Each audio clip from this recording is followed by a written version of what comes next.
negosyo na kung saan negosyo na walang talo. O, di ba? So, palakpakan mo naman ang sarili mo sa lahat na nakapasok today. Okay lang mo pumalakpak ka. Ayon, sa lahat ng 65,000 participants, congratulations sa inyo.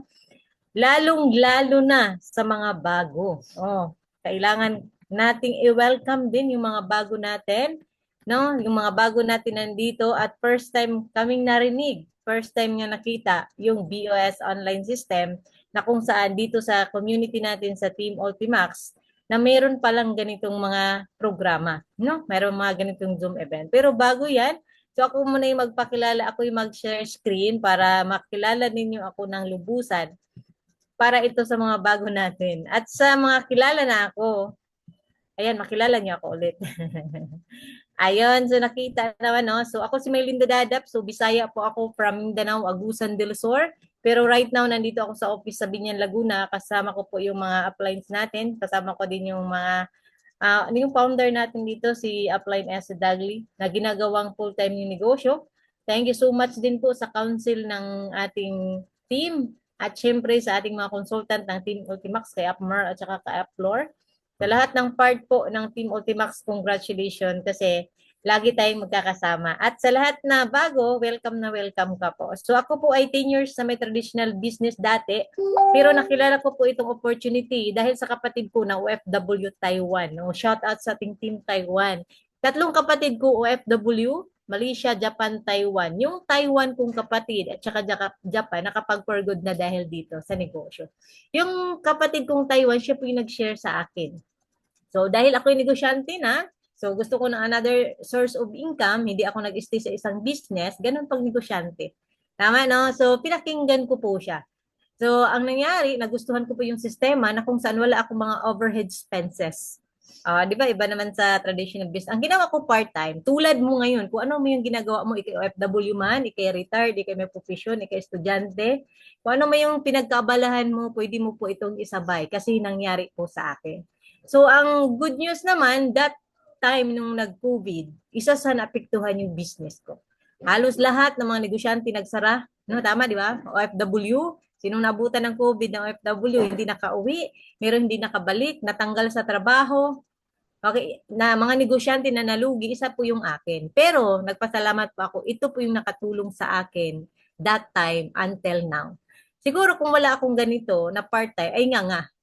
Tama no, nagsarado yung nag-lockdown po March 15, 2020, nag-lockdown ang Manila. Dalawang bisis nag-lockdown. So, ibig sabihin, kung wala akong ganito, ay nakipila din ako sa gobyerno. Nakipila doon sa mga rasyon, sa mga bigas. Tama, no? Nakipag-agawan din sa palengke. Kasi grabe po yung COVID na yon. So, isa po ako. Pero ito yung nangyari sa akin kasi tinangkilik ko po yung ganitong sistema. Buti na lang. Nagtiwala din ako sa kapatid ko. Okay lang ba mag-type ka ng thank you dyan sa tao na i-type mo thank you tapos pangalan ng tao na nag-send sa'yo ng link. No, lalo na kung hindi mo siya kano-ano.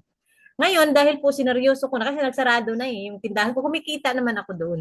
Pero nung nagsarado, wala talaga. So, nalugi po yun. So, wala na akong choice. O, di ba? Sa lahat ngayon na medyo pa easy-easy lang kasi merong trabaho, meron pang OFW, may sweldo pa. So, okay lang pa seryosohin mo na to sa mga bago na, sa mga dati natin, sa mga part na po ng negosyo natin. Kasi bakit? Bakit mo papatagalin na seryosohin? No? Kasi ito yun yung nangyari sa akin eh. Easy-easy lang ko dati. Pero nung wala na akong magawa, pa social pa ba ako? Wala na eh. So ginawa ko na to seryoso talaga nung nag-COVID kasi uso na din online noon. So until now, so naging part na tayo ng Gold Executive Prime, naging part na ng Millionaires Club member, naging BOS top earner dito sa Team Ultimax natin, travel qualifiers, local, international. Thank you so much po lahat ng yan dahil po yan sa sistema natin sa BOS online system. Alam mo ba yung anong meaning ng BOS? O type mo dyan. So ito yung negosyo ko dati, pero before ako nag-negosyo nito, 1 year po akong tendera. Nagustuhan ko yung negosyo, wala man akong pera, nangutang ako ng pangpuhunan dito. So ang good news dito, dati wala pa yung TikTok, wala pang Lazada, walang Shopee, wala pa, kaya mabilis to dati. Pero ngayon, nandyan na lahat sa online. No? Tama, no? Ngayon, good news, ito po yung nalugi nung nag-COVID. Pero malaking tulong din to sa akin. No? Ayan, ito yung kapatid ko, yung OFW Taiwan. Mas bata to sa akin. Okay, mas bata siya ng dalawang ano. Kasi third for Dallas eh, ako yung pang-apat. Walo kami. O, konti lang, no? Hindi umabot ng 12. So, siya po yung pang-tatlo from the youngest. So, mas bata yan sa akin. Pinakinggan ko, sinundan ko. Bakit siya po yung nakakaalam sa business? Okay, kahit may ano ako eh. Di ba pag ati tayo, medyo ano. Pero, sinundan ko po siya. Kasi siya po yung nakakaalam. Ano? Tapos ito po yung si Mentor AC, yung founder ng aming team. So thank you so much Upline AC. Ito si Upline Floor, thank you so much. No, at saka si Upline Jollibee Carbal. Ito isa po siya sa dahilan din. FW din to Taiwan 9 years. No, Ilocana po ito. Isa din to sa dahilan bakit kami nandito. Ito si Upline Merl. Nandito yung consultant na. Si Upline Andy Yakat. So, thank you so much. Saka si Bros sa mentor Jaro Saldua. So, okay lang mag-thank you ka ulit. Sa mga tao na challenge man binigay sa'yo, hindi man naniwala yan. Okay, sa mga positive, malaki at maliit na blessing, challenge man yan, pasalamatan mo yung everyday. Ang malaga ikaw na nandito ngayon. Okay? So, yun. Ito po yun. Naging part na tayo nung 20 years anniversary ng company natin, April 20. Okay, meron tayong mga delegates, meron tayong mga iba't ibang lahi na pumunta din. No, sa Araneta Coliseum, alam mo ba na 12,000 plus mahigit po yung tao na umatin, punong-puno po yung Araneta. Alam nyo ba, nag-start na yung program, hindi pa nakapasok lahat ng attendees. So, ganun po kadami. Okay, so ito isa sa Muslim na natulungan din natin. So, imagine, no, sa Facebook, nakilala, naghaw lang din siya. Okay, pero pag uwi niya, nag-for good na, kumita na ng milyon sa negosyo natin. Muslim po ito. Ano lang, grade 3 lang yata. Pero, ang good news, dito po sa kumpanya natin, sa team natin, okay, nandito ka po sa tamang tao na mag-guide sa'yo. Okay, lalo na kung nandito ka sa Team Ultimax natin. Ito mga retired, sales agent, 91,600. Ito mga retired army. Oh, pwede pa. Okay, mga master teacher, retired government employee. Okay? So, retired COA, retired Coast Guard, retired principal, o retired employee. So, ibig sabihin, wala po tayong discrimination. Kahit sino pwede po. Bata man yan, estudyante, pwede rin. Ang pinakamalaga may pangarap ka sa buhay mo at open ka sa mga ganitong oportunidad. Okay? So, income, ito po ay nangyayari dahil sinundan ko lang yung sistema, step by step. Hindi ko naman sinabi na pag-enroll mo ngayon, automatic bukas kimuita ka na ng 22,000. Hindi.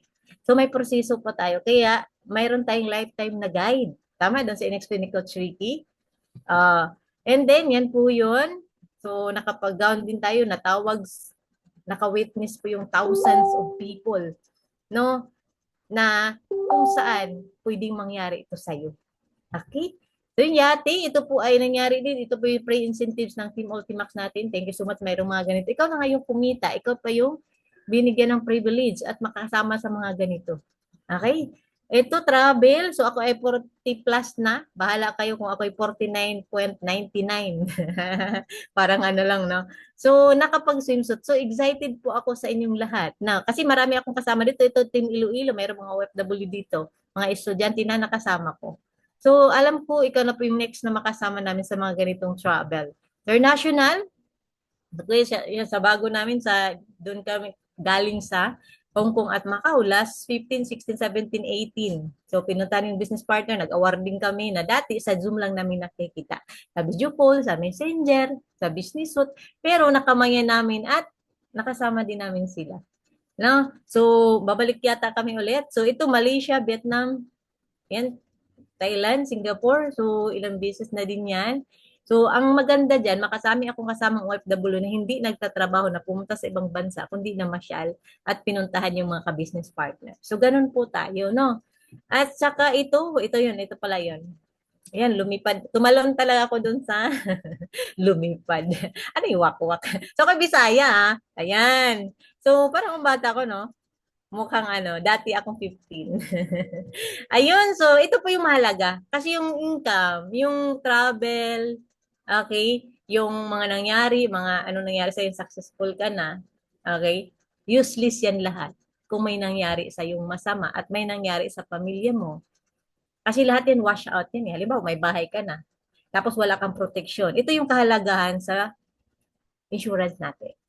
Na bukod ikaw po'y nagnenegosyo, may protection ka sa sarili mo. Ito yung isa sa nagustuhan ko dito eh.